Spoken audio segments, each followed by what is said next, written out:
ready? Good morning, everyone, and welcome to the City Council meeting on April Fool's Day, April 1. Let me just warn you ahead of time, no jokes at the microphone. Everything's got to be upfront, honest, and to the point, and we'll leave the jokes for later on in the afternoon. With that, we will start this meeting officially at 8:30 a.m., and we will start with our chaplain prayer and pledges with Chaplain Marcella Jenkins leading us in both today.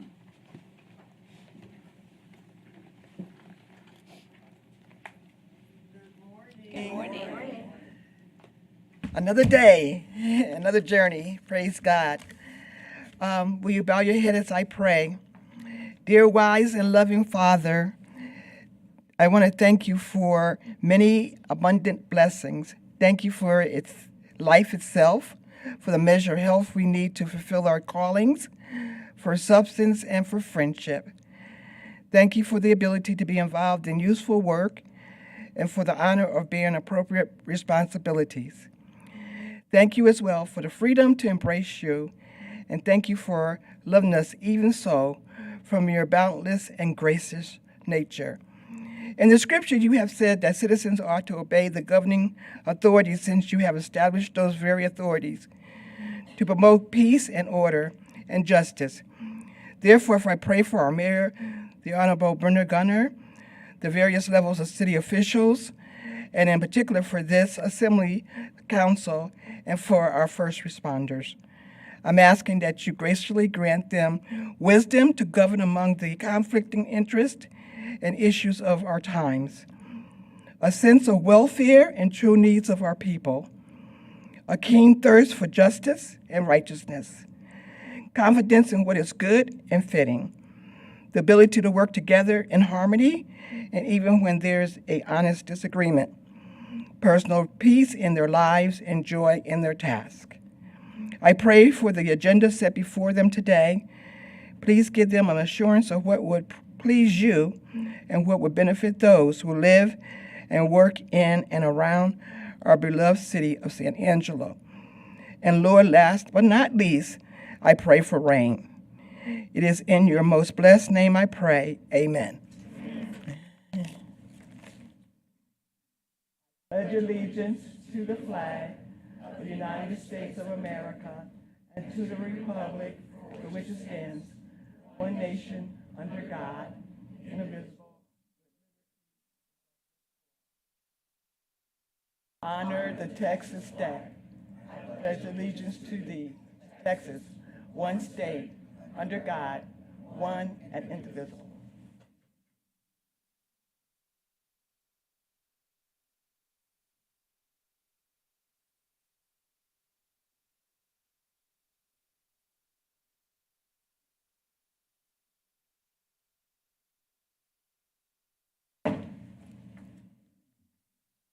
Our first proclamation today is the Fair Housing Month. So those of you who are here today to represent fair housing, please come forward.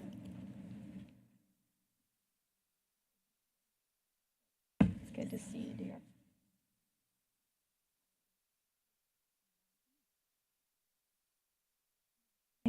Hello again. Hey, girl.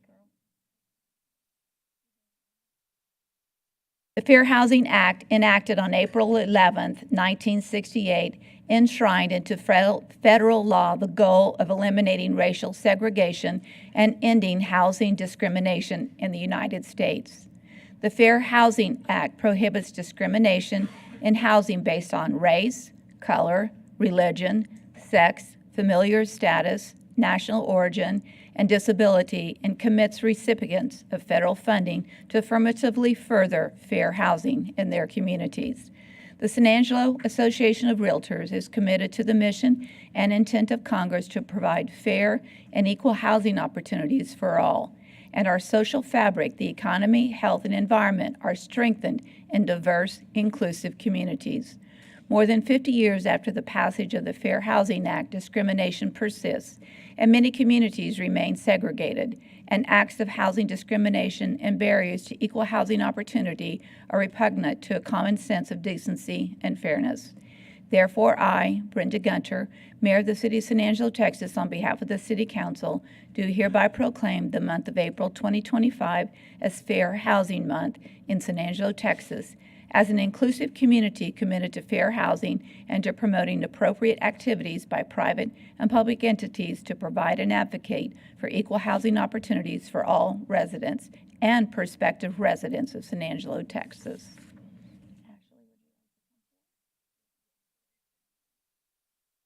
So much. Hey, good morning, everyone. My name's Ashley Hambright, and I'm here representing the San Angelo Association of Realtors. I am joined today by our immediate past president, Sterling Fryer, and our West Texas field representative for Texas Realtors, Michael Reeves, as well as Shirley Spears. I'd like to begin by thanking Mayor Gunter and our esteemed council members for their leadership and dedication to our community. Today, we gather to recognize April as Fair Housing Month, a time to reflect on the importance of equal access to housing and to reaffirm our commitment. This month marks the anniversary of the Fair Housing Act passed in April of 1968, which prohibits discrimination in housing based on race, color, religion, sex, disability, familial status, and national origin. It was a critical step in ensuring that housing decisions are based on choice and financial ability, not bias or barriers. But fair housing is not just a legal principle. It directly impacts the health of our housing market. A strong, fair housing market benefits everyone. It ensures that individuals and families have access to safe, affordable housing while supporting a thriving local economy. As we observe Fair Housing Month, let's take this opportunity to educate ourselves, support efforts to create inclusive housing policies, and reaffirm our dedication to ensuring that everyone has a fair chance at securing a place to call home. Thank you so much for having us today. Anyone else like to speak? Okay, all right.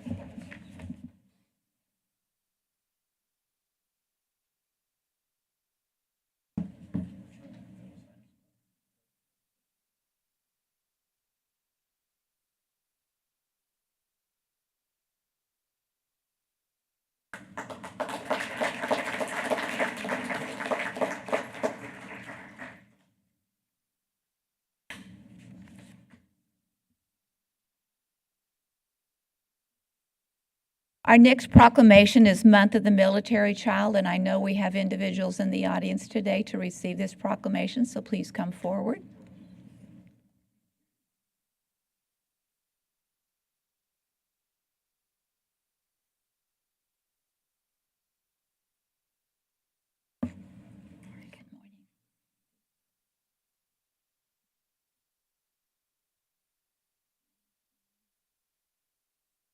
Come on.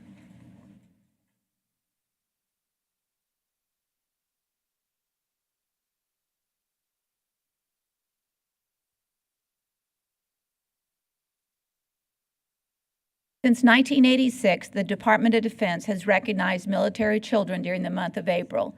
The commitment and sacrifice of our military's youngest heroes in supporting the brave men and women of the U.S. Armed Forces is worthy of honor and celebration. The unique demands upon the children of our military personnel do not go unnoticed, from often being the new child in school or the feeling of missing a parent deployed while serving our country.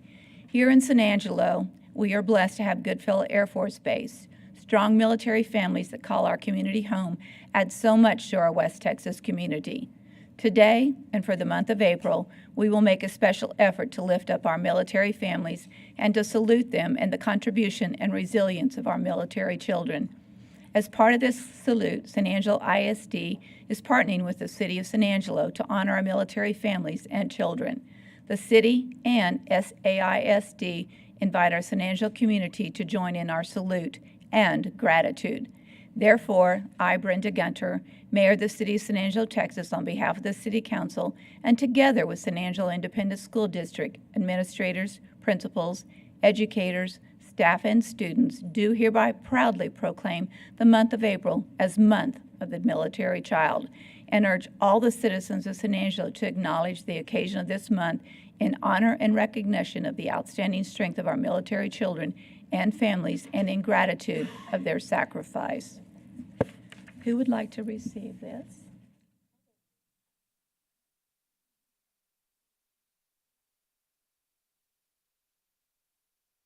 Well, it is an honor. I'm Chris Moran, Superintendent of San Angelo ISD. It's really an honor to recognize our military connected students and Commander McGinnis. This morning, I'd like to just make a couple of comments directly to you and your staff for gratefulness from the district. The word indelible means that there's an imprint that cannot be removed or erased. And Commander McGinnis and her leadership and her staff have made an impact on our school and our community that is indelible. It's indelible with the characteristics of excellence and high character. And so today I'd like to just hand Colonel McGinnis something from the school district as a thank you and recognize what a great job and partnership we have with Goodfellow Air Force Base and your leadership. Thank you very much. Thank you, Dr. Mayor. Thank you, Mayor. Good morning, everyone. On behalf of Goodfellow Air Force Base, the 17th Training Wing, and our military families, thank you. It is humbling to be a part of a community that so values our military families and certainly our military children. They're born into families that have service members. Sometimes both parents are service members, sometimes one, but they didn't ask for that. And yet we ask them to pick up their lives after they've made friends in a community and moved to other places, having to start over, build social networks, build friends, build activities, and all of those things, as well as try to get integrated into new schools. And I believe that San Angelo is the best military-friendly family community that I've ever been a part of because you all welcome us with open arms. And so I'm very grateful that you all are recognizing our military children because they need your support as they continue this military lifestyle. Thank you.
We will now move into the public comment portion of our agenda today.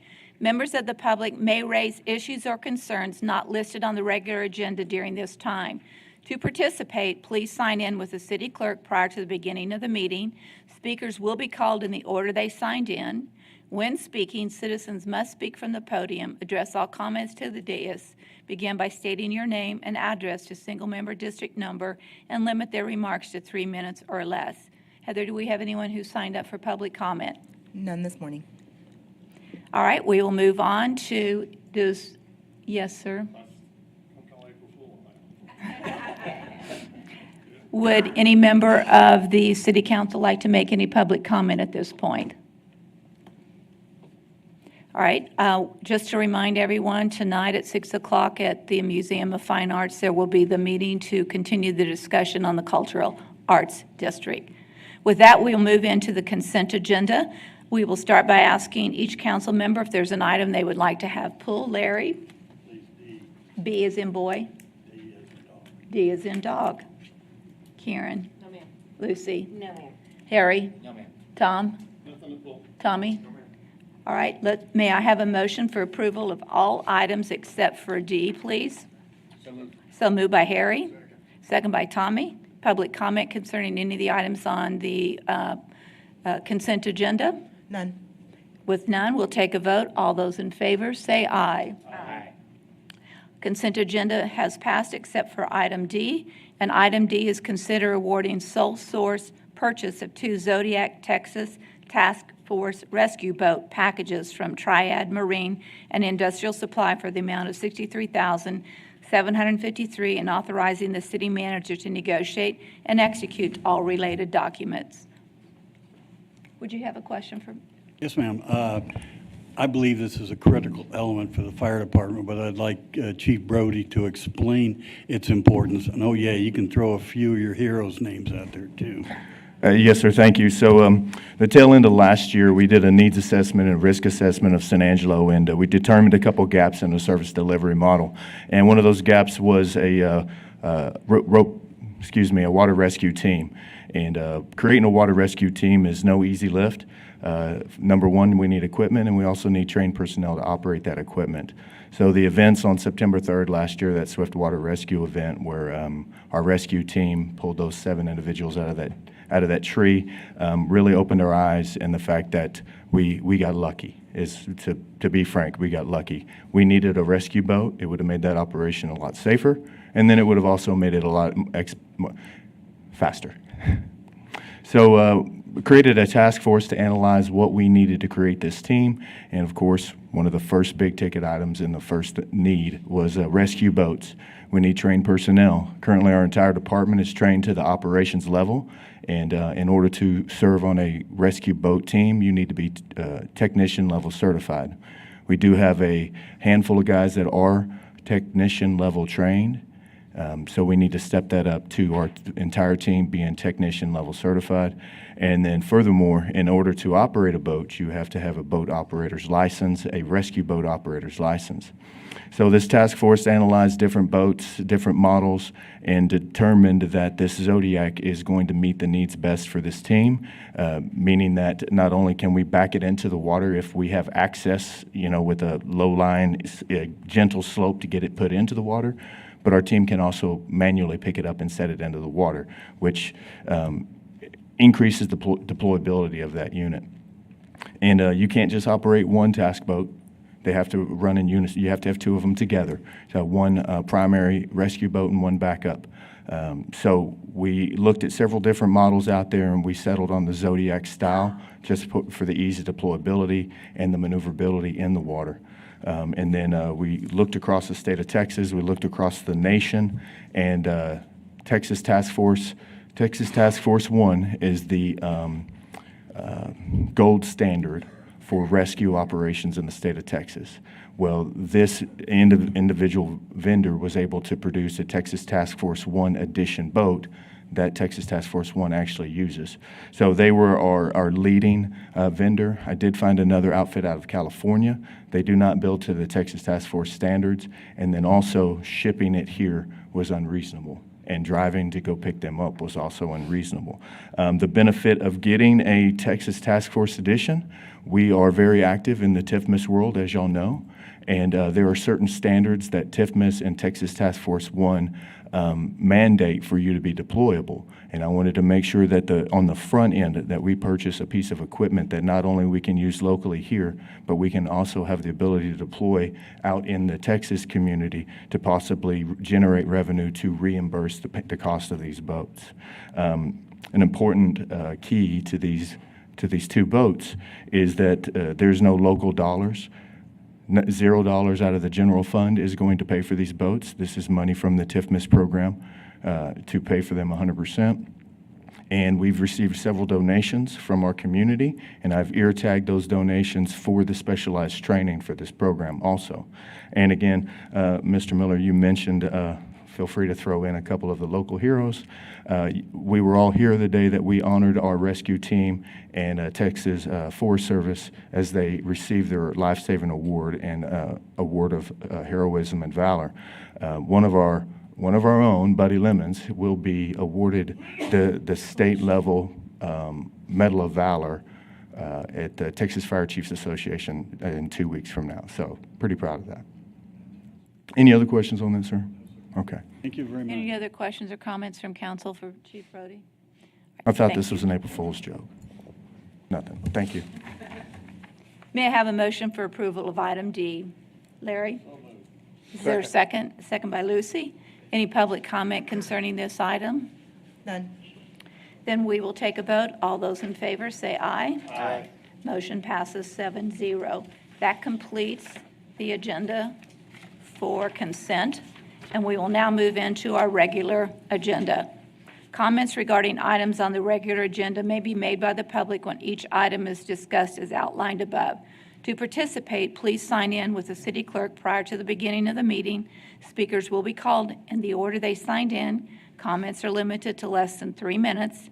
Applicants, proponents, and appellants are exempt from the time limit above and instead must limit their remarks to less than 5 minutes.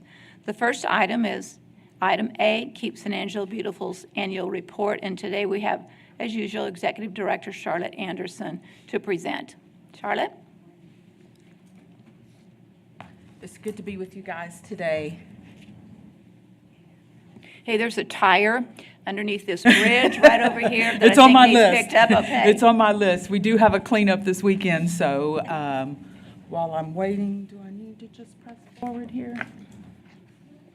Anyone who's in control of the air conditioning, it's chilly in here. Okay, looks like we're all systems go. Again, we want to thank City Council, Mayor Gunter, Daniel Valenzuela, especially Harry, for your vision and your inspiration to continue this beautiful program to keep San Angelo beautiful. This past year, we had over 208 events. We had over 1,500 volunteers, and reached out to about 50,000 in our community who participated in several of the events that we were at. We're really proud of that. That gives us 4,721 hours of community service to the city of San Angelo in clean, green, and beautiful initiatives. In addition, that's about $158,000 value to the community. So we're real proud of our work this past year. So of those 208 events, 14 were cleanups, and these are a few of our teams.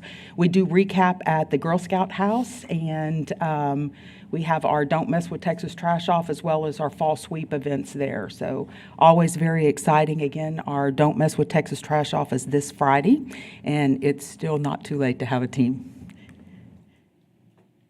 Let's talk about tires. 3,100 tires this year. This year we had 62 participants, the best number that we've had in 5 years. Is that a good news or bad news deal? That is fantastic news. So that means that this event will happen again in September, and we will have a good crew again. I think September allows us to have the students from Angelo State University participate, as well as Goodfellow. Typically, we would do this in November or December. Goodfellow is exiting, and ASU students have already taken their finals. So this is just a win-win for tires. And hazardous waste, of course, had a wonderful event. Oh my goodness, about 90% of this event is paint, and we're working with our community now to educate them, because if you just take the lid off your paint and let it dry out, it is disposable in the trash. So we would love to plant more trees than have our paints just disposed of in a landfill. So we're working on that. Again, is an education piece, but this is a fantastic event. This will occur at the end of June. June 28 is our tentative date on that. Are those paints still usable? So some of the paints are reusable. Of all the paints that were collected last year, 75% went into a dumpster. Only 25% were recycled.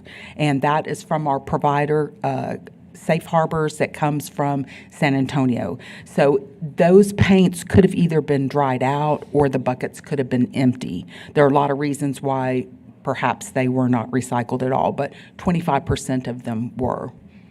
So, and we've talked about maybe having community cabinets at some of our locations where people who do have larger amounts of paint, maybe, a full gallon bucket or a 5-gallon bucket, so that our art community could take advantage of that. I was going to ask you if Yes. our community would have access to usable paints. Yes, so we tried a couple of different avenues with like maybe Goodwill and the Salvation Army. We offered to provide the cabinets.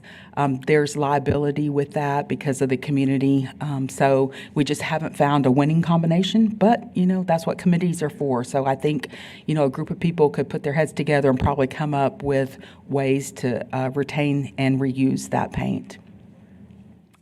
So we did a couple hundred trees this year. When we do trees, so we've done 1,150 trees over the past 5 years. Trees go to all of our SAISD campuses first, and then we left the residual for the community to pick up. So for 5 years, I think every school should have had about 3 trees planted every year. So we should be greening up the community, and we do invite some of our partners, TLCA and Wall, and our private schools as well, Cornerstone, Trinity Lutheran, and San Angelo Christian Academy. So we try to share the love on that. Our San Angelo Gives project has been wonderful every year, and we've updated our profile for that. That will happen in May. So we encourage people to keep that in mind. We do go to the Star Spangled Celebration for the fireworks concert, and that's been a wonderful program. We hand out trash bags to all the citizens and hand fans because it's typically 100 degrees plus. And one of our students that we've mentored since about the 2nd grade, Ella Saves the Oceans, she, along with Harry, are winning statewide awards. We're really proud of that. We're proud to promote Ella. She's been at all of our hazardous waste events collecting trash bags. And then we've also hooked her up with an in-use with the ladies, the Prayer Shawl Group in Mertzen. And they tear the trash bags into strips, weave them into balls of yarn, and then make mats for the homeless with that. So, On the trees that are from the loop out towards the new HEB and then on the other side Lowe's. Right. Are those owned by, you might not know this, by those businesses, or is that TxDOT? It's TxDOT. Yeah, TxDOT developed that area. Can we give those trees to TxDOT to replant those that are dying there because they don't look so good? Yes, that is a great possibility, and we should be eligible for 200 trees through the Apache Corporation. That grant comes up in August, and we do have a great partnership with TxDOT. They did install our 4 gateway signs that say, we are a Keep Texas Beautiful affiliate, and I think they would much welcome. We some- need them there in those some new locations trees. because they didn't make it through the freeze a couple of years ago. Sure, and we'll keep that in mind. So next we have education. Oh boy, this is probably the highlight of our work. The kids are just amazing. This past year we brought in Dr. Alper, who is on the Kobe engineering team at University of Texas in Austin, and his program reached everywhere from elementaries to middle school to high school to college to professors and even our engineers. A few of our engineers participated with this, but they actually have a 501c3 on the side and have invested in biomedical fuels that reduce plastic waste, and we got to watch plastic dissolve right in front of us. So there's hope for a better future and lots of different ways to address the needs of eradicating plastic. So it makes us have a great validation of the work that we do. We have an intern, Hallie. We work with Fort Concho and Santa Rita students on their TRIAS research projects. Of course, we do our read-alongs. We take our book when we get to read, so that's just fantastic. And the Girl Scouts were with us for our America Recycles Day. So creating awareness, again, we have our Coffee Talk segment. We were published again in San Angelo lifestyles in their summer book, and it was a great story that just kind of touched a little bit on all the things that we do. Our partnership with Lamar is wonderful so that our billboards highlight our mission and our work. Of course, Cash is our rock star. We've done presentations. This is Dr. Alper here in the middle for Upper Colorado River Authority, and I have a presentation at their annual event next week. And then, of course, TxDOT, again, appreciating the work that we've done with them and that they have done for us. And here are a few of our America Recycles Day projects this past year. We had an art contest, so some of these items are the first place winners from the art contest. And then for Earth Day, we did Rock the Garden, and so our students got rocks and got to paint the gardens up. And that was just a wonderful activity that shows that even though we don't have as much water as we'd like, that you can still have a beautiful garden.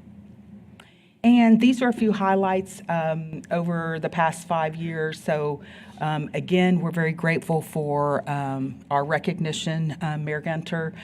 We also received a proclamation from Governor Abbott, several awards, State of Texas Alliance for Recycling. Our awards have been for our tire program, outstanding public outreach. We've been a 5-star Gold Star affiliate. We've been a Governor's Community Achievement Award of Sustainable Excellence for 5 years. Again, public education and outreach. We are also a judge for GCAA, a mentor. We've gotten that Apache Tree Grant for 5 years, several publications, and recognition from TxDOT. So again, just a fantastic and a beautiful year. So for our 5-year period, 754 events, over 4,000 volunteers, 18,000 hours, and a $431,000 value over the 5 years. So we are so grateful for your support, not only from council, but the city of San Angelo, our operations team, Street and Bridge, Parks and Rec, especially our economic development team, who's always been very encouraging and supportive. Joe Spano at Republic Services, we couldn't have gotten off to a good start without them. Butts Recycling, our board members, past and present, Bob Salas, who has retired. Again, Roger Havelock with Parks and Rec was just instrumental, our fire department, and so many more, SAISD, ASU. So I know y'all have work to do. Well, Charlotte, I know you're retiring in a couple of weeks, and I just want to take the opportunity to thank you for your leadership and all the work that you have done. You took this program, which had been dead and not active for some time period, and you really turned that around and made a big difference in the community. And we want to say thank you for work, the effort, the leadership, and we hope you enjoy retirement. And more importantly, we hope you've trained somebody up to become the new Charlotte Anderson. So well, thank you. we've planted the seeds and built a great foundation, and I know the city will just take the ball and run with it. So I'm excited about that. Harry, I know you're going to spearhead that and make sure that we keep this positive trajectory. A couple of little things are our sheep. Crystal Goodman, she did the first sheep, and she took her to the beauty shop and gave her a quick little revamp. But it will be at the Chicken and Art Farm, and we will have a dedication for that next Thursday. Again, the Don't Mess with Texas Trash Off is this Saturday. And for Earth Day, our students are going to get this planner that you've received, and they're going to get literature on our butterflies, our monarchs, and they're getting some milkweed to plant in their yards so they can come and visit. And if you need some milkweed, you're welcome to stop by our office at the City Annex, 301. Thank you again for an amazing 5 years. I wish I had 5 more. And that's not an April Fool's. Thank you. Thank you.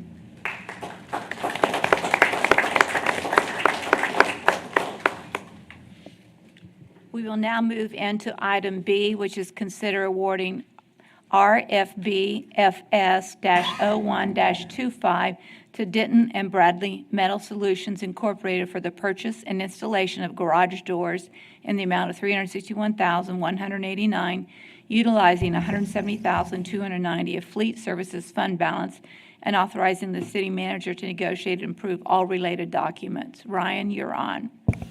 Good morning, Mayor and Council, Mr. Valenzuela. Where are these garage doors going? Fleet Services facility is in some need. 16 of these doors will go there. The grant that's mentioned here is an energy efficiency grant, so they will help us save some energy bills along the way. The other 3 doors in this request is for the water distribution or the sewer collections facility down at the end of the street of St. Anne Street. And so we're excited that we were able to use partial funds to get this accomplished, and a smaller amount, luckily, than we were expecting out of our own funds. So a much-needed project, and appreciate your consideration for it. Thank you. Do we have questions for Ryan? Move approval from Tommy. Do I have a second by Lucy? Public comment? Mayor, Yes. they really need a new facility, and so kudos to Ryan for finding some funding to extend the life of this one a little farther. It'll be much more expensive when he comes and starts talking about a building. Nothing like open air. All right, with that, we will take a vote. All those in favor say aye. Aye. Motion passes 7-0. We'll move on to the last item on regular agenda, which is discussion and direction on an expansion of the open structure overlay, Section 312 of the zoning ordinance into other areas of the city of San Angelo. Aaron, lucky man, you're on. Thank you, Mayor, City Council, and Mr. Valenzuela. This is coming as a request from Councilwoman Ms. Gonzalez. She asked last fall about some areas of expanding the open structure. The planning team did some research, brought some items to Planning Commission, and today we're just giving an update of kind of where it stands and some items that we need to take a bigger look at, a longer look at is what we believe. So our Section 312 does have an open structure overlay that was adopted in 2005. It came out of trying to modify some front yard setbacks for open-like structures from porches and carports. That's what we commonly call them, but those are open structures. In those rules, there were specifics on roofing materials and roof slope and design. And in fact, the original proposal to the Planning Commission back in 2005 actually had drawings of what it had to look like. Those got removed by the time it got adopted by City Council. Why were they removed? Looking at the records is that they wanted to allow the contractors to submit items and allow city staff to work with them to try to find ways to make those roof lines match. And that was really the main concern, was having roof lines match so that the structures that were added looked like as if they were original to the home, not as an add-on later after the fact.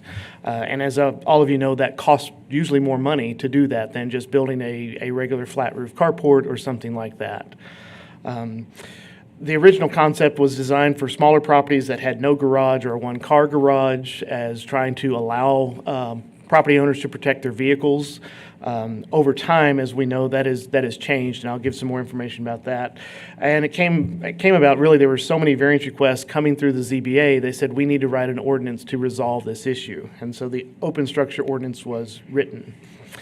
Issues today that we see, vehicle size can be much larger compared to the garage space, even for 2 vehicles. I know that garage spaces are still designed for 2 vehicles, but our vehicles, including mine, are bigger. If I put my vehicle against the model maybe 10 years ago, you're going to see it's 25% bigger. It just is. Longer, wider, taller, whatever it may be. We as citizens use the garage as multi-purpose room now, not just as a vehicle storage and protection of vehicles, but it's storage for our stuff. It's a workshop, it's a man cave, it's a she shed. Say that fast a lot of times. So our garages, as they're being added by our builders, are not necessarily a garage for a vehicle. And so that challenges things. Also trying to keep housing affordable. Subdivisions over time, when utilities stop going in the alleyway and trash stop being packed in the alleyway, we move the utilities to the front, put those properties back to back, so you have no alleyway. So now you have no access to the backyard to put a carport or garage structure there, so the only spot to put it is in a front yard setback, and so that can be challenging.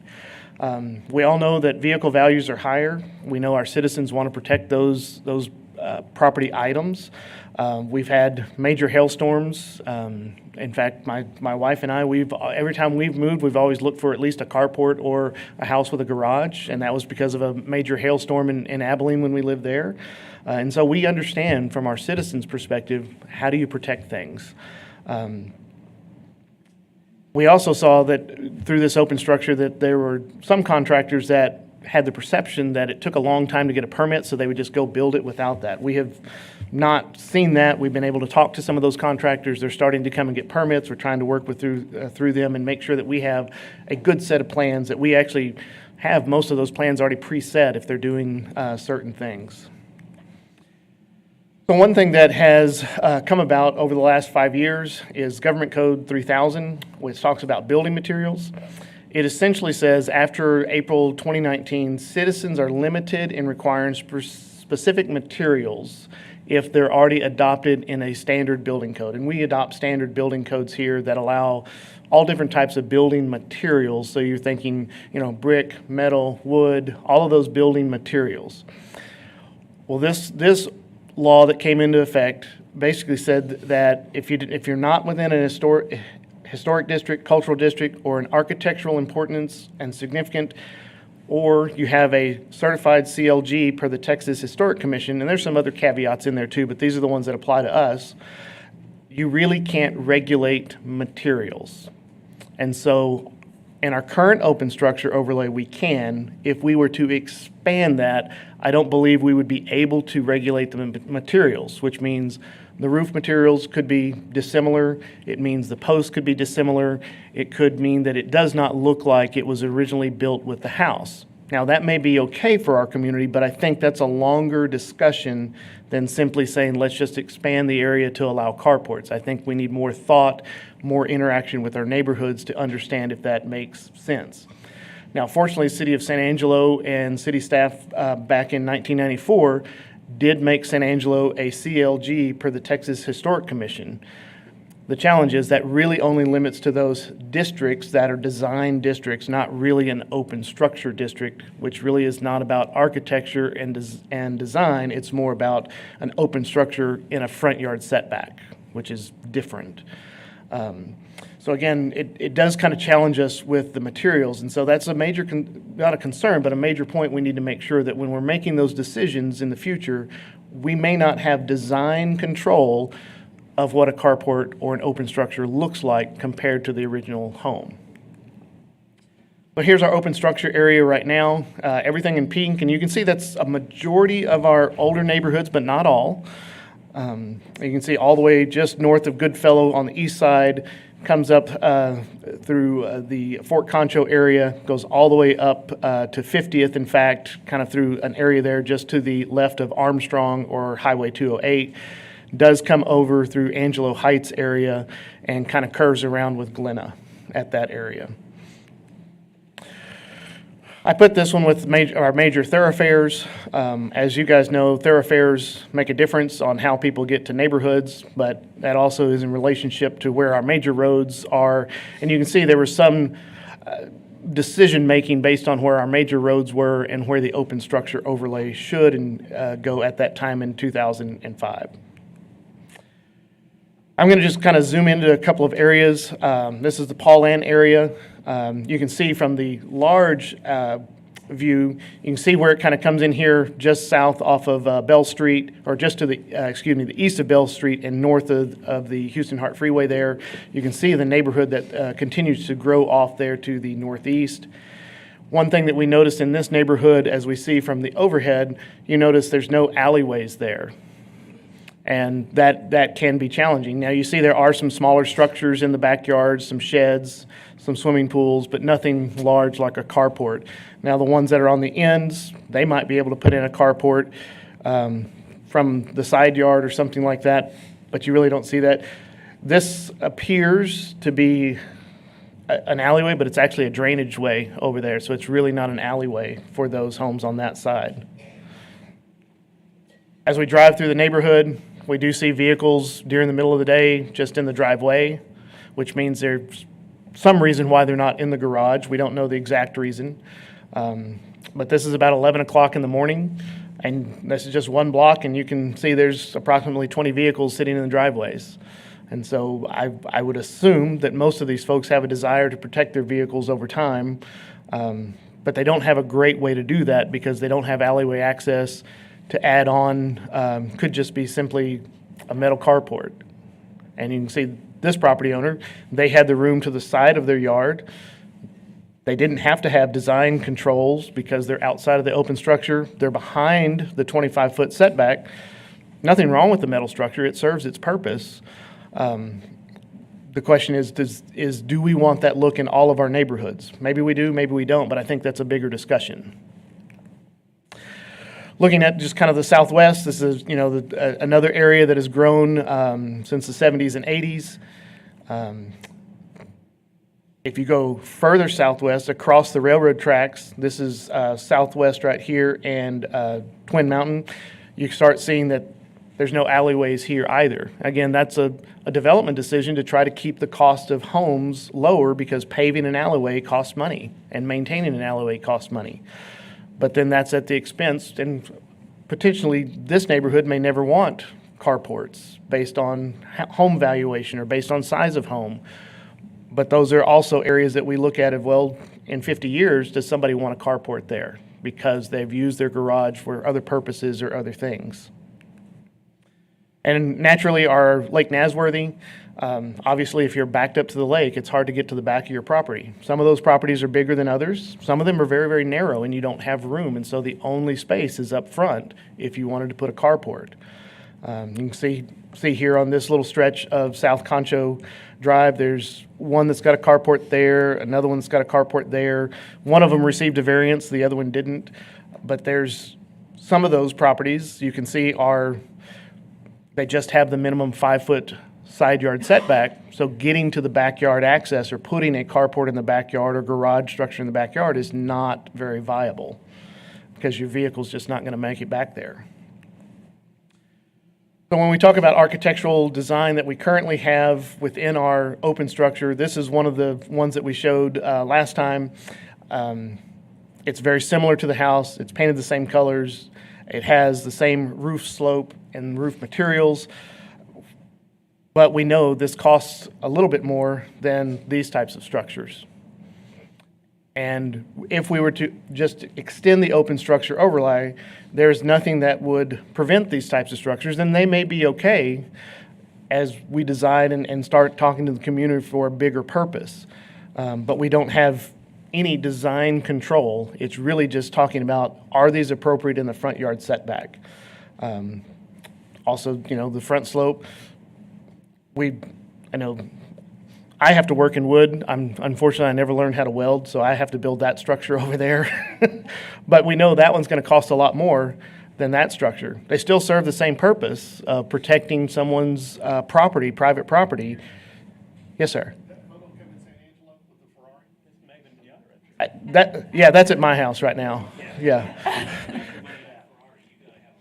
Yeah. It has a cactus too, so it's got to be, yes, it's my house. No, it's not my house. That's an April Fool's. Sorry, Mayor. I thought you prohibited that. So what do we do as a community? Staff recommendation is we really need to look at our comprehensive plan update to address these types of things. And then really work on our unified development codes with subdivision design. Do we want to make sure that our developers understand and property owners understand, if you don't put in alleyways, then you really lose that ability to put in a carport or garage structure in the back. And that may be a good decision for some, and others may decide, no, I need an alleyway so that we can do that for that. It really does come down to zoning setbacks in our neighborhoods. Do we really want something in front of the 25-foot setback as a structure? We know that they're out there, but we have to address them at some point. And I really do think it comes down to our neighborhoods and neighborhood plans of what works for those individual neighborhoods that help them make those decisions. That it's maybe not a blanket statement for the entire community, but neighborhood decisions saying, all right, in this neighborhood, we believe these types of structures are appropriate or not appropriate. And that takes work of getting out and talking to the neighborhood. But we also have to have cooperation with our builders, our contractors, and designers to find ways that if you're building new homes, maybe it's okay to build in a carport instead of a garage to start with. And is there ways to do that through our zoning properties and things like that? And so I think we have great builders and great contractors and designers that are forward thinking and are thinking about how do we do that and still keep a home affordable, because that really comes down to the biggest key is what's affordable and what are we doing to help people protect their private property. So with that, Mayor, I turn it back to you guys if y'all want to have a discussion or any direction for city staff at this point, and where we may go. I'm going to open up for Lucy to speak because I know this is a subject that she wanted brought forward, so I know she has some comments to make. Yes, Erin, and thank you so much for presenting this to us. Yeah, you've covered most of the reasons why my constituents had asked for this because of the fact of the weather, everything else. I would like to see you be able to have the ordinance read like it has, about the materials, about the building, about it attaching to the house.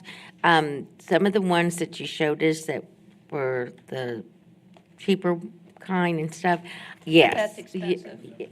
This Less expensive. less expensive, thank you, Mayor. Those that are less expensive aren't really what you want in the neighborhood because like the mayor is always saying, our homes are our biggest assets. And and the neighborhoods.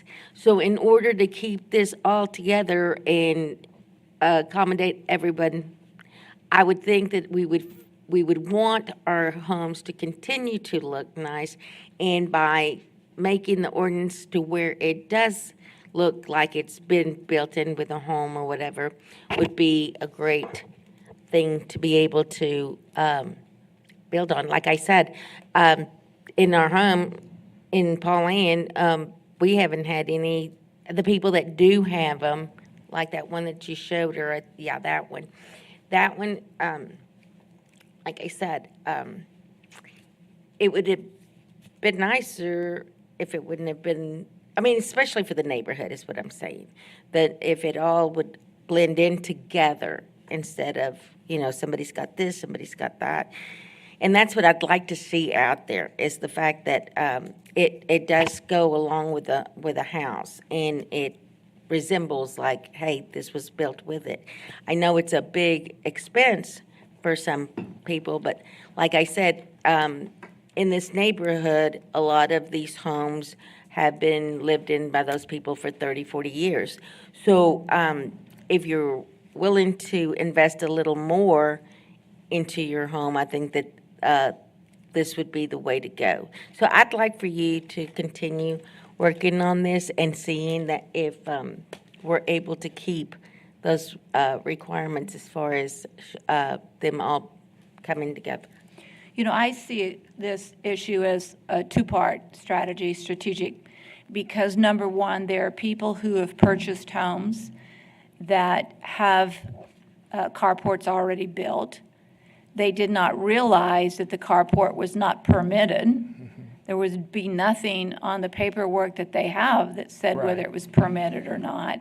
And yet our code enforcement people are doing their jobs and going out and telling people, you got a problem here, which they didn't even know about. Right. So I think we have to develop strategically how to approach structures that are not permitted, that exist, that are for all the right reasons, protection for weather, and they bought the home thinking it was part of the home, and it was obviously part of the value of the home when they bought it because the structure was there. So we need to deal with that issue, number one. So that's a separate issue. Then number two, what we need to do is develop a strategic plan going forward that better accommodates all of the issues that you just talked about. And perhaps going to a development task force meeting with the developers, builders, and have this conversation about, we know, number one, pricing is an issue. We know that affordability in San Angelo is a big challenge, and producing the best house for the best value for the money that someone wants to spend or can afford to spend is key. But how do we develop a plan that works for developers, that will offer these open structures that blend in better with the area, and then to determine which areas of town should be different than other areas of town, because not all areas of town are the same. There are areas where affordability is a bigger challenge, but it doesn't change the challenge, and that's protecting an asset, which is a car. So your home is your biggest asset, your car or truck is probably your second biggest asset, so they're both very important. And then protecting the value of your neighbor's property by not making your property look like Right. it diminished their value. You know, very often these structures are used for storage and not for vehicle at all. And so it's all the things that came out of the house that goes into this structure that does not look good, and it's not good for all kinds of reasons. So it's not a simple issue, it's complicated, but my challenge for you is to come up with a plan here that's more than just one part. One's about new development, one's about ownership of homes that when one was not aware of, that you couldn't do that, or it wasn't permitted when they bought the home. So existing home ownership with these structures, we have some sort of strategic plan for them or way to work with them, whether it's improve the existing structure so it looks better, whether it is, we hate the word, what is it, grandfather? We hate the grandfathering thing, and maybe there's a father one, not a grandfather one that we need to look at, I don't know. But we need to address the issues that exist, and there's too many people today trying to deal with the existing code that's a problem because they need their structure and they thought it was legal when they bought the home. So that's my challenge going forward, is a better comprehensive plan on open structures by neighborhood, existing structures that exist. So that's my comments. Thank you, Mayor. Who else? Tommy? Aaron, where are you in the process of beginning to look at doing a comprehensive plan? It sounds like we may be a lot of the same conversation here, but where are you? I know we had talked about that last year a little bit. Yes, we are refining our grant application. I don't know that those were conversations. I think they were heated arguments is what I would call them, but we had it. We are refining our grant. We've had some experts kind of look at our grant to say, tweak this, tweak that, so we can get it submitted. We feel like there'll be a quick turnaround and secure the grant that will help fund a comprehensive plan, and then it will come back to our decision-making during the budget time this season of if we want to fund any additional items within that comprehensive plan this year or next year and how to look at that. But I do think it'll be a multi-year discussion and request to look at the comprehensive plan. We also know that our transportation plan needs some looking at as we look towards the future for our interstates and connectivity in that part of town. So I think we do have a great plan coming forward, but we just have to keep grinding at it to get it submitted, to get it approved, and start bringing it back to council so they can make bigger decisions for long term. I appreciate that big picture update, but what about now? What about the people today who are getting ticketed for not by code compliance because they have an unpermitted home? That's long-term, and Yes, that's long-term. It's not the next 2 or 3 months. We need to address the issues that exist today Well, and have a plan for that. Yes, ma'am, and I do think that we can work on that, and we have been individually with as home buyers, home owners, property owners come in. We work with them individually to work through any issues of an existing structure or a proposed structure. I think we can continue to work and refine that to see if there's ways to make that a little simpler, but it really comes down to is it constructed correctly? And how do we get it to fit in or shoehorn it into our zoning ordinance? But most of our concern is how is it constructed? Is it constructed safely? I mean, that's the biggest concern that we have, and we want to make sure that we're protecting people. If mine is safely developed and built, I didn't know it had to be permitted, am I going to still be allowed to have that carport as it exists today? It's very possible. We may have to go through some steps to get it to be legal or legal nonconforming. We have to look at the age and those things, but there are ways that we can go through, whether it's a zoning board of adjustment case for a requested variance. Is it something in the building code that they need to modify to meet the building code? But we do work with them very hard to try to keep those existing structures if at all possible. There are maybe some that we can't, but we do what we can through the right processes to make them legal within the wherever they're located within the community. There are some that are not. Add one thing that has been a big discussion in the past is while they may be structurally stable, in some cases you have a nice neighborhood. You have someone who illegally constructed a carport. It's this flat-looking thing that comes off the front of the house that's just not appealing. And so that's one decision that council has struggled with in the past in neighborhoods is, do you want that change to be allowed? Just because they constructed something that's going to stand up, but it doesn't blend with the whole neighborhood and it degrades the neighborhood, is that something we want? I'm a big believer that it should, we need to protect our neighbors' valuations of their homes by not turning my carport into a storage bin. And I think that there ought to be some consideration and issues with that, meaning if I'm using it for the reasons we say, weather-related, for example, protecting the car, for example, we need to appreciate that. If it's used as a storage bin, I can't agree with it.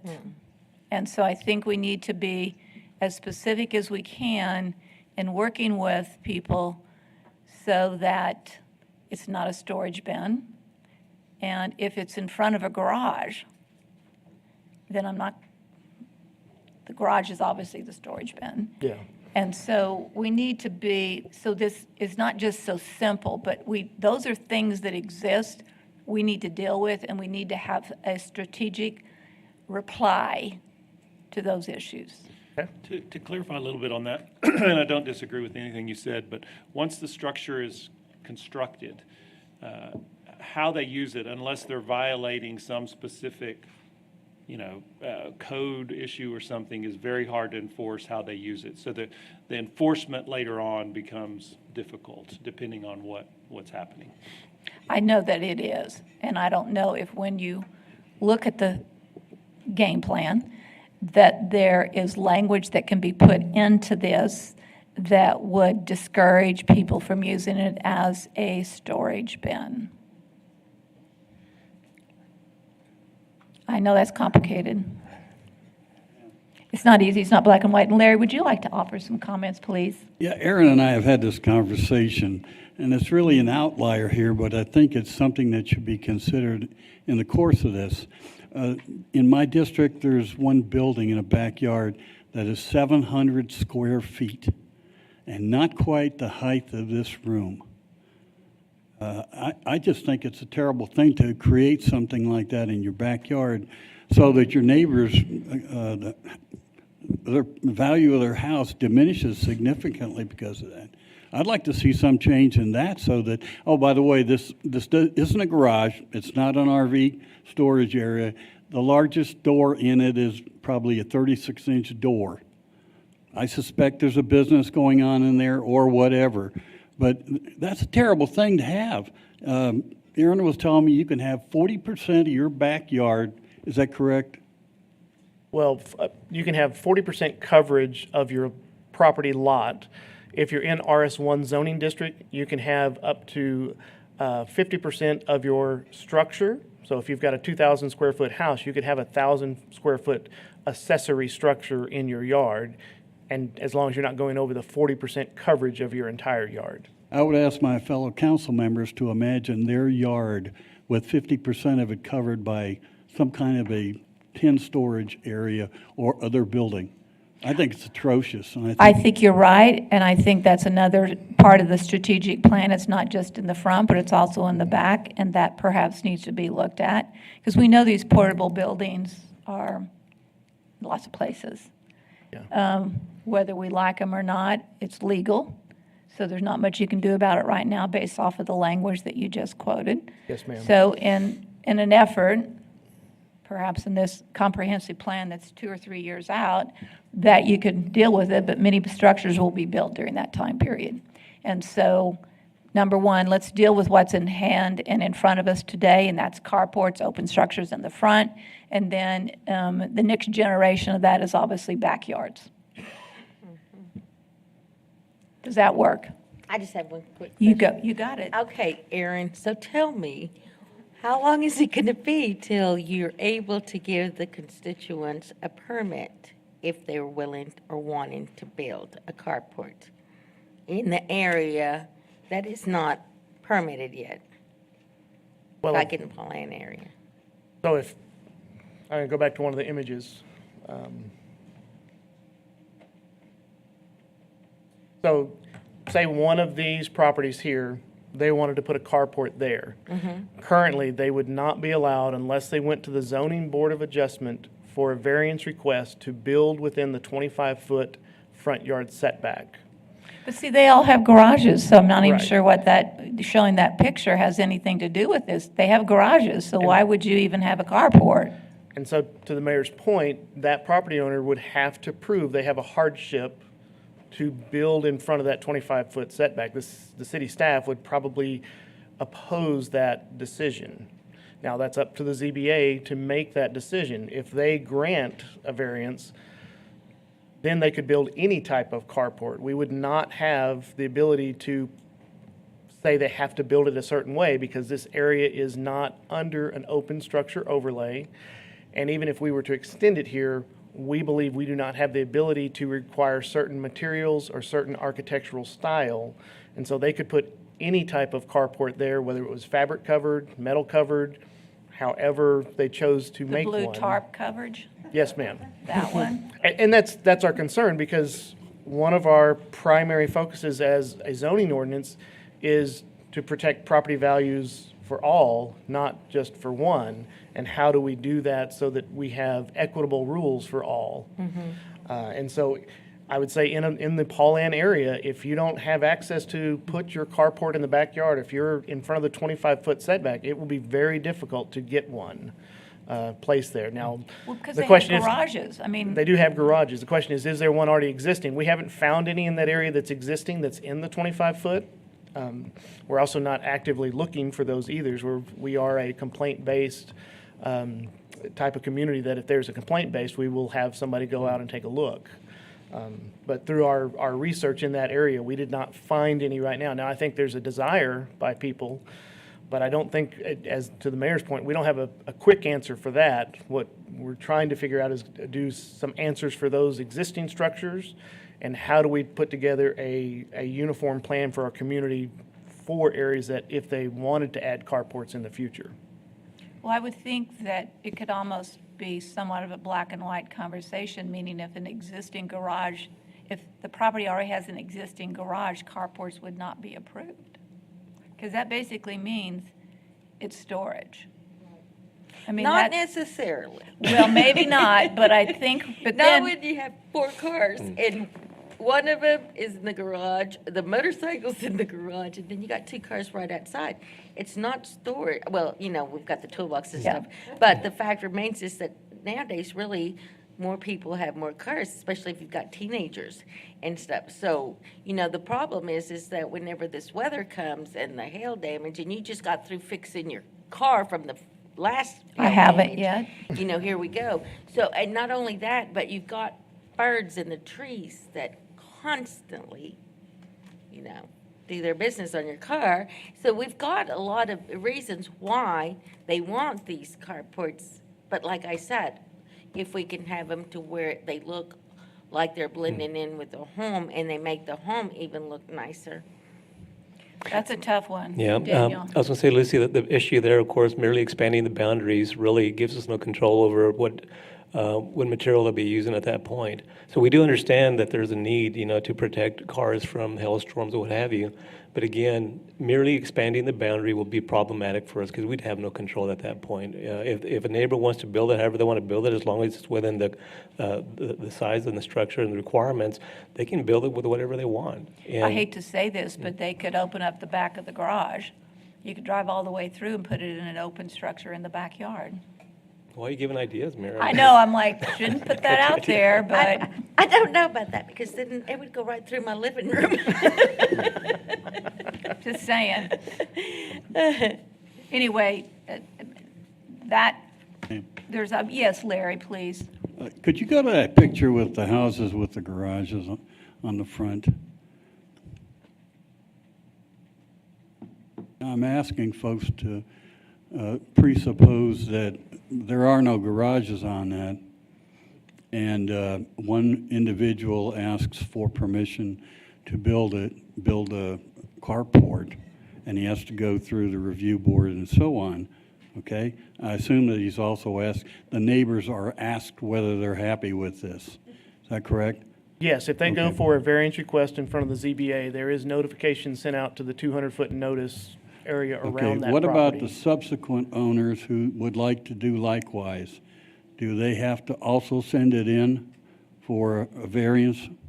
If it's not in the current open structure overlay, yes, sir, that would be, so they would have to, and let's see if I have that picture. So if they're not in that pink area, they're outside of that pink area, it more than likely would take a variance to vary the front yard setback, which then requires notice by staff to the surrounding area, and every property that wanted to do that would have to be noticed for that property.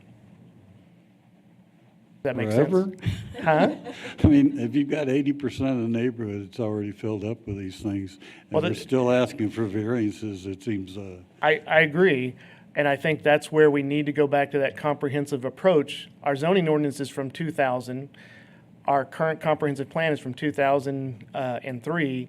This open structure overlay is from 2005. So we're 20 years past that, and we still have the same issues that we did then. So we really haven't solved them yet. So I do think that takes a bigger, longer, comprehensive approach to make sure we do something that really, really works. Daniel, would you like to make comment? Larry, Larry, on the variance, and I want to make sure I'm clear on this, even if somebody applies for a variance and notice goes to the neighbors, if the neighbors say, I'll support it, they'll build it a certain way with certain material, I mean, we wouldn't have control over that either. Correct. We would not be able to regulate the materials or the design at that point. So really, the neighbors would say yay or nay? I mean, because they wouldn't have a say on what type of material they'd like to see next door, but, yeah. They would not at this point. Okay. Other comments from council? All right, so we will take a motion, and don't we do public comment after the motion is made? There's not a motion to be made on this item. It was for Okay, discussion and then we'll do direction. public comment. You got it. Twyla Huffman. Come on up. Please come up to the mic. Sure. Mary Costanuela.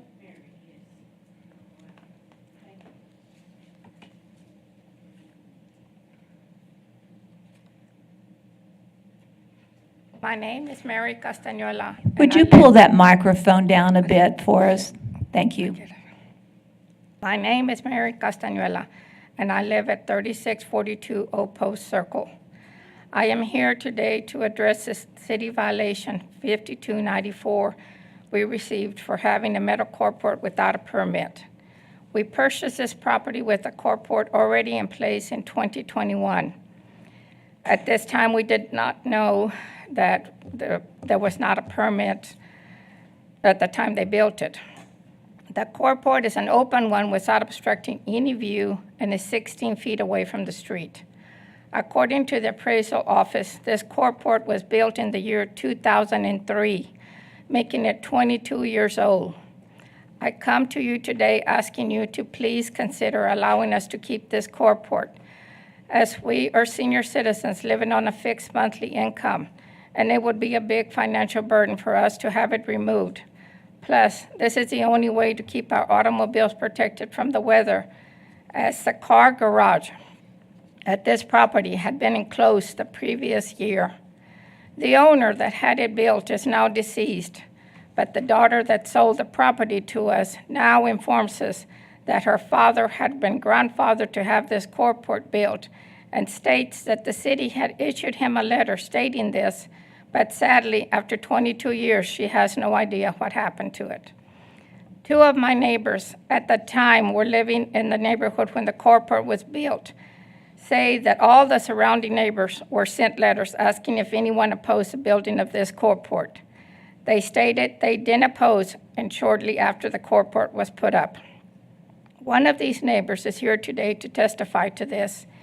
If we had been aware that the carport had been built without the proper permit, we would have kept looking for another house with a garage, as this was a major factor to us. Thank you. I appreciate you taking time to hear me out.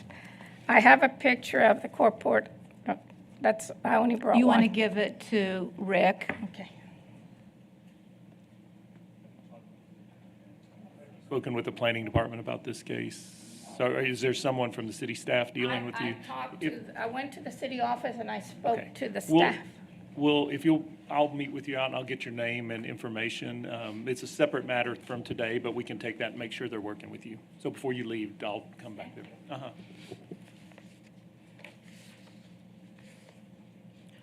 Twyla.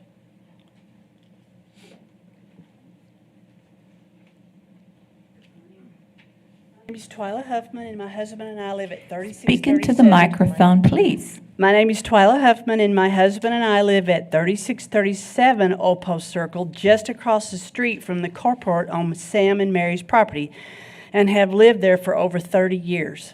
I was one of the neighbors that was sent a letter several years ago asking if we had any objections to Mr. Scott, who was the owner at that time, putting up a carport on his property. We said we did not have a problem with him doing that. Several years later, we put up a carport on our property, but were soon tagged and were told we could not have one since it was against the ordinance. When I asked why Mr. Scott was allowed to have one, they said his had been grandfathered. I have two pictures of two carports that have been installed on Old Post Court and Blue Bonnet Street, two streets in our neighborhood. My question is, why are they allowed to have these carports, but Mary and Sam are being told they have to take theirs down? The carport we are here today speaking about has been up over 20 years, and I'm asking you to please allow it to stay up. None of the other neighbors have anything against the carport being left up. Since we were asked, did we protest when they put it up? We said, no, we didn't. I have asked several of them, and none of them have a problem with it being up. Thank you so much for considering this matter. Thank you. That's all. So we won't be taking a vote on any of these issues today, but Rick will make sure that every one of you have an opportunity to meet with city staff and Aaron to further discuss it. But I think we've given Aaron some direction in terms of what we need to do and do it quicker than later, because strategically, we need to have some sort of direction going.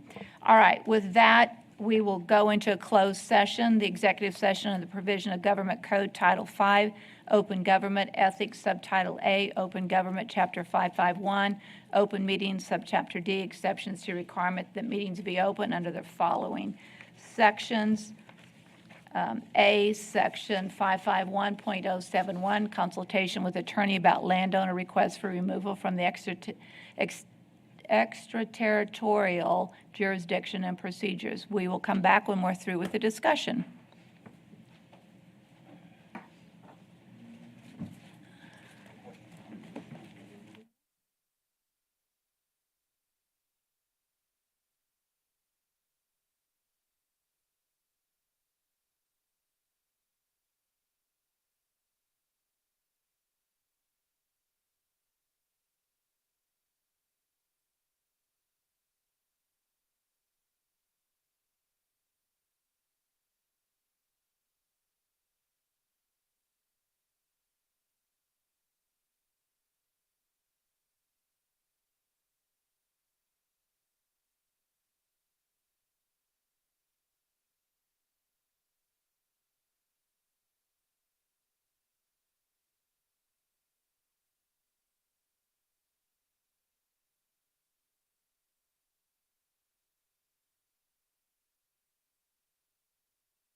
Check, check, check.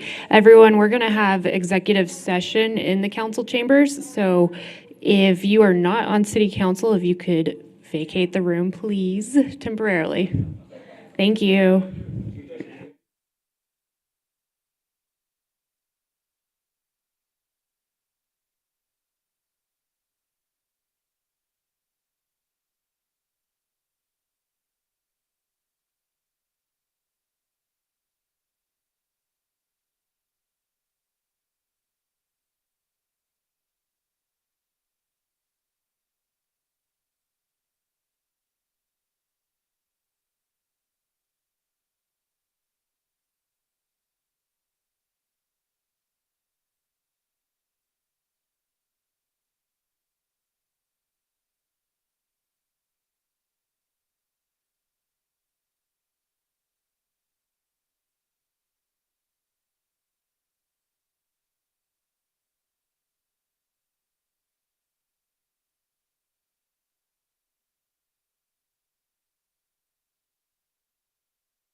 We are now back from executive session at 10:08 a.m.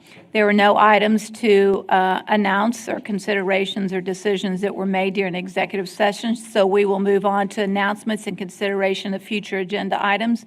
Do we have any? Yes, ma'am. Yes, Larry. This morning, a student from Central, who most of you have probably seen in TV ads with his dad's pharmacy, well, he wants to get in touch with the candidates that are running this time, and I'll certainly take care of trying to do that. He's forming a little group at Central that's trying to get somewhat engaged in politics and certainly to get out to vote. I wondered if we could extend an invitation to some of those government classes to come in during our council meetings to observe what's going on. I'm a firm believer in all politics is local. You mean just to observe? to Anybody can observe. come to a council meeting. Yeah, but they're in the midst of school. They probably would need something that indicates that there's purpose. Yeah. You guys figure that out. Okay. All right. With that, may I have a motion for adjournment? All in favor, say aye. Aye. We are officially adjourned at 10:09 a.m.